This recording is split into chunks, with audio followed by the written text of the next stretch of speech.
Berita duka datang dari para nelayan di kawasan Banyuasin, Sumatera Selatan. Seorang nelayan kembali menjadi mangsa buaya di Sungai Bungin, Desa Sungsang 4, Kecamatan Banyuasin 2, Sumatera Selatan.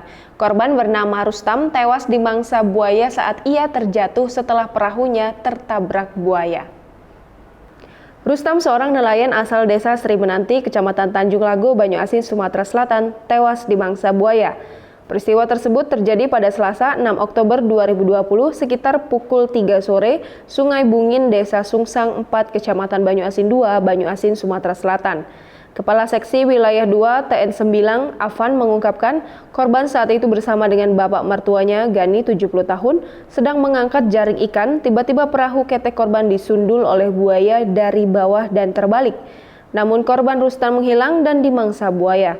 Korban baru berhasil ditemukan sekitar pukul 5 sore dalam kondisi sudah meninggal dunia. Beberapa bagian tubuh korban juga sudah tak utuh lagi.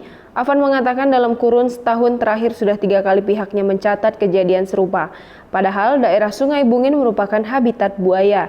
Pihaknya menghimbau kepada nelayan yang mencari ikan untuk menghindari kawasan Sungai Bungin dan sekitarnya. Sebab, kata dia, daerah tersebut merupakan habitat dari buaya. Selain itu, Afan juga mengimbau supaya nelayan tidak melakukan aktivitas saat menjelang pergantian hari, misalnya saat sore menjelang malam atau sebaliknya malam menjelang pagi, sebab di waktu itu habitat buaya sedang melakukan aktivitas. Untuk menghindari konflik buaya dan manusia, pihaknya juga memasang plang merek imbauan untuk nelayan dan warga yang melakukan aktivitas.